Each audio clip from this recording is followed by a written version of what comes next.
2017 தமிழ்நாட்டில் ஒரு கொடூரமான ஒரு சம்பவம் நடக்குது. அதை இப்போ நீங்க பாக்குறீங்கல்ல, அவன் தான் பண்ணியிருக்கான். அந்த ஒரு கொடூரமான சம்பவத்துக்கு 2 நாளைக்கு முன்னாடி சுப்ரீம் கோர்ட் தீர்ப்பு வருது. அதை அடுத்து தமிழ்நாட்டு மக்கள் எப்ப அந்த சம்பவம் நடக்கும்போது எந்த அளவுக்கு அதிர்ச்சியும் கோபமும் அடைஞ்சாங்களோ அதை விட பல மடங்கு அதிகமா இப்ப அந்த சம்பவத்துக்கு சுப்ரீம் கோர்ட் அளிச்சிருக்க தீர்ப்பு தமிழ்நாட்டு மக்களை ரொம்பவே ஒரு ஏமாற்றத்திலையும், ரொம்பவே ஒரு கோபத்திலையும், ரொம்பவே ஒரு அதிர்ச்சியிலையும், ரொம்பவே ஒரு வருத்தத்திலையும் உண்டாக்கி 2017 இவன் என்ன பண்ண அப்படின்றது கண்டிப்பா நிறைய பேருக்கு தெரிஞ்சிருக்கும். தெரியாத உங்களுக்கு சொல்றேன், கேட்டுக்க. இப்போ நீங்க பாக்குறீங்கல்ல, இவன் பேர் தஸ்வந்த். இவன் கடந்த 2017 ஆண்டு சென்னை மாங்காடு பகுதியில் ஒரு 7 வயது சிறுமியை பாலியல் பலாத்காரம் செஞ்சு அந்த பொண்ணை கொன்னு எரிச்சிருக்கான். எரிச்சிட்டு இவனே போலீஸுக்கு புகார் அளிக்கிறான். அதாவது இந்த மாதிரி ஒரு பொண்ணோட உடல் எரிஞ்சுக்கிட்டு இருக்கு. அப்புறம் போலீஸ் விசாரணையில தெரிய வருது, இவன் தான் அந்த பொண்ணை வந்து பாலியல் பலாத்காரம் பண்ணி கொன்னு எரிச்சிருக்கான் அப்படி. அப்ப ஏடிஎம்கே ஆட்சியில் இருக்காங்க. சிபிசிஐடி கிட்ட இந்த ஒரு விசாரணையை கொடுக்குறாங்க. அவங்க பாத்தீங்கன்னா விசாரணையை லாக் பண்றாங்க. இவனுக்கு பாத்தீங்கன்னா நிபந்தனை ஜாமீனே கிடைக்கும். அந்த நிபந்தனை ஜாமீன்ல வெளியே வந்தவன் அவனை பெத்த அம்மாவையே அடிச்சு கொலை பண்ணிட்டு அவங்களோட பணம் நகையெல்லாம் ஆட்டையை போட்டுட்டு மும்பைக்கு ஓடி போய் மறுபடியும் போலீஸ் அவனை அரெஸ்ட் பண்ணுது. திரும்ப பாத்தீங்கன்னா கஸ்டடியில வைக்கிறாங்க.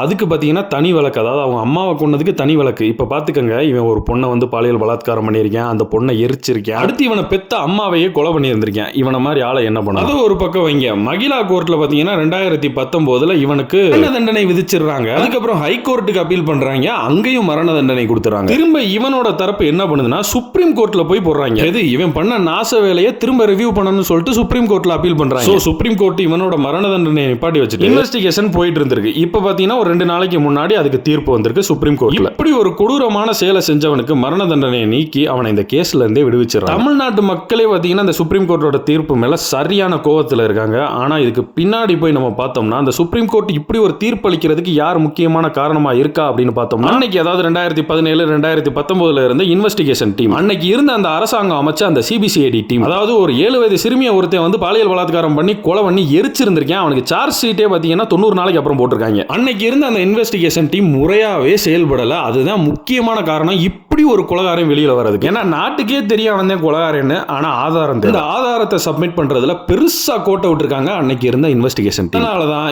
இப்படி ஒரு கொலைகாரன் இன்னைக்கு வெளியில வந்துட்டான். நாடும் நாட்டு மக்களும் நாசமாய் போகட்டும்.